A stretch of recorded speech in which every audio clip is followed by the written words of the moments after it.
आज हम पढ़ेंगे आइसोमर केमिकल शिफ्ट। कोई भी कूलम्बिक इंटरेक्शन है nuclear charge of the electron के alternate energy separation between the ground state to excited state of the nucleus. देखो हम कैसे डिफाइन करेंगे कूलम्ब्स फोर्स को। कोई भी दो पार्टिकल है ए और बी, इसके ऊपर A1 पे मान लो Q1 चार्ज है और बी पे कितना है Q2, इनके बीच का सेपरेशन कितना है R। तो हम कैसे बोलेंगे, कूलम्ब्स लॉ ने क्या बताया था, जो फोर्स होता है वो डायरेक्टली प्रोपोर्शनल चार्ज की और सेपरेशन के क्या होता है स्क्वायर। ये किसने डेफिनेशन दी थी, कूलम्ब्स लॉ ने। तो ठीक है, उसने क्या ऑब्जर्व किया, जो भी डिफरेंट केमिकल कंपाउंड है उनको हम क्या बोलते हैं, आइसोमर शिफ्ट बोलते हैं या फिर केमिकल शिफ्ट बोलते हैं। ठीक है, ये ग्राउंड स्टेट है, ये एक्साइटेड। जब दोनों मतलब इक्वल रहेंगे तो ठीक है, अगर थोड़ा सा स्लाइड सा भी डिफरेंस आ गया, सपोज करो डेल है ग्राउंड स्टेट में और एक्साइटेड स्टेट में, तो उसको हम क्या बोलेंगे, आइसोमर शिफ्ट। कितना आइसोमर शिफ्ट हुआ। ठीक है, आइसोमर शिफ्ट को कैलकुलेट करने के लिए हमें न्यूक्लियस को यूनिफॉर्मली चार्ज करना पड़ेगा। उसकी रेडियस कितनी होगी R, इलेक्ट्रॉनिक चार्ज डेंसिटी भी उसमें यूनिफॉर्म होगी और उसकी डायमेंशन भी होगी। जो डिस्टेंस R है सेंटर से एटॉमिक न्यूक्लियस में इलेक्ट्रोस्टैटिक पोटेंशियल में, वो हमेशा क्या होना चाहिए, ग्रेटर देन R होना चाहिए। तो हमारे पास पोटेंशियल क्या होगा, इलेक्ट्रोस्टैटिक ZE/4πε0R, ये पता है। सेकंड हमने क्या मानना है, इफ़ R लेस देन 1 हो तो उसकी V डैश की सेकंड जो पोटेंशियल है उसकी क्या वैल्यू होनी चाहिए, ZE3R² / 4πε0/2R। ठीक है, ये वैल्यू होनी चाहिए इसकी।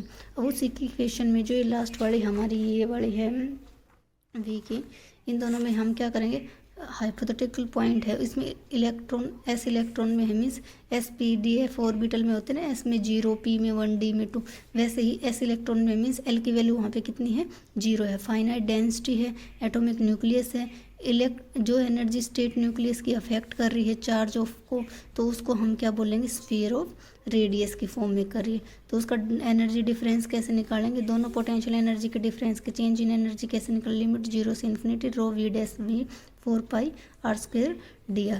इसमें V डैश की वैल्यू भी पुट करेंगे और V की भी, हमारे पास ये आई।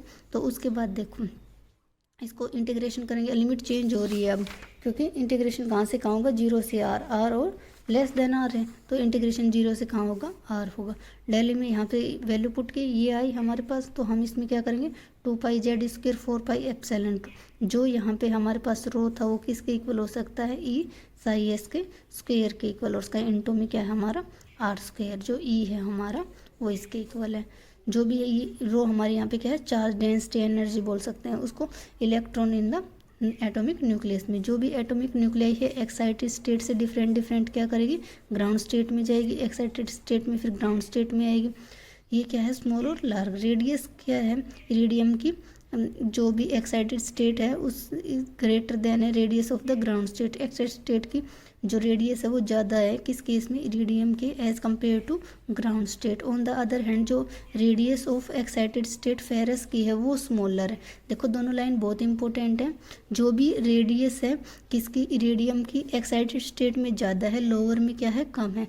और रेडियस किसकी, फेरस की या आयरन की किसकी ज़्यादा है, ग्राउंड स्टेट की ज़्यादा है, और एक्साइटेड स्टेट की वहाँ पे क्या है, स्मॉल है। जो एनर्जी डिफरेंस है डेली हम कैसे निकालेंगे, different excited and ground state में। तो डेली यहाँ से कैसे निकाला, 2πz² ये सेम, ये सिर्फ मेंशन करने के लिए एक्साइटेड स्टेट के लिए क्या लिख दिया, E लिख दिया, और ग्राउंड स्टेट के लिए क्या लिख देंगे, G लिख देंगे। सेम वैल्यू है, दोनों को क्या करेंगे हम सब्ट्रैक्ट करेंगे। सब्ट्रैक्ट करने के पास हमारे पास del E minus del G, ये कांस्टेंट है as it is, RE² - RG²। जो भी सब्ट्रैक्शन इंट्रैक्शन एनर्जी आई है, चार्ज है वो डिस्टेंस का R ग्रेटर देन R हो जाए तो from centre the atomic nucleus क्या होगा, हमारी जो भी इंट्रैक्शन एनर्जी है वो सेम हो जाएगी किसमें, excited state and ground state में। ठीक है, उसके बाद देखो हमारे पास जो भी ये वाली इक्वेशन थी, इसमें R की वैल्यू हमारे पास कितनी है, 0, लिमिट 0 से R है, देखो 0 से R। ठीक है, तो इसमें मैग्नीट्यूड SIS का डिपेंड किस पे कर रहा है, इलेक्ट्रॉन की कॉन्फ़िगरेशन क्या है, उसकी केमिकल एनवायरनमेंट क्या है, उसकी फैक्टर को कंपाउंड को अलग अलग बता रहा है।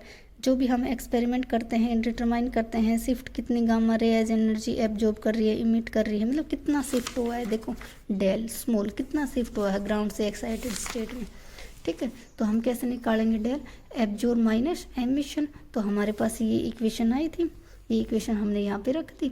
उसके बाद देखो जो R E square minus R G का स्क्वेयर, इसको हम कैसे लिखते हैं, जैसे A square minus B square होता है उसको कैसे लिखते हैं, A minus B and A plus B, वैसे कैसे लिख दिया R E minus R G, R E plus R G. तो R E minus R G हमें क्या डिफरेंस बता रहा है, डेल आर, और ये वैल्यू किसकी है, are E plus R ji by 2 किसकी वैल्यू है, कंप्लीट आर की। यहाँ पे ये वैल्यू रख दे तो हमारे पास क्या आ गया, 2 del r r square by r.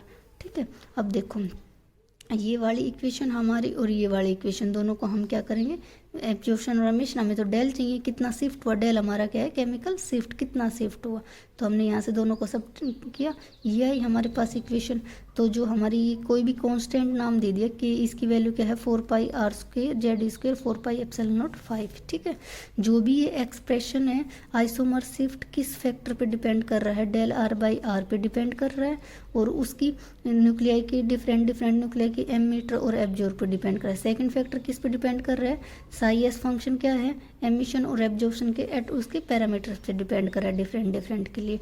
ठीक है, तो हमारा डेल आर बाई आर है, अगर वो पॉजिटिव हो जाए तो हमारी क्या हो जाएगी, पॉजिटिव आइसोमर शिफ्ट भी हो जाएगी, और इसमें इंक्रीज क्या हो जाएगी, इलेक्ट्रॉन डेंसिटी, और वो कहाँ से कहाँ जाएंगे, एमिट करेंगे, एब्जॉर्ब करेंगे। अगर केमिकल शिफ्ट वगैरह हमारी नेगेटिव हो जाए तो डिक्रीज होगी इलेक्ट्रॉन डेंसिटी, और वो कहाँ से कहाँ जाएगी, cell 2 1s cell 2s cell 3s cell ऐसे जाएगी कंट्रीब्यूट करते हुए वेव फंक्शन में, और उसकी डिक्रीज क्या हो जाएगी, प्रिंसिपल क्वांटम नंबर भी उसमें क्या हो जाएगा, डिक्रीज अमाउंट, क्वांटम नंबर है, प्रिंसिपल क्वांटम नंबर है, वो क्या हो जाएगा, एन इंक्रीज हो जाएगा, और उसकी अमाउंट है वो डिक्रीज हो जाएगी।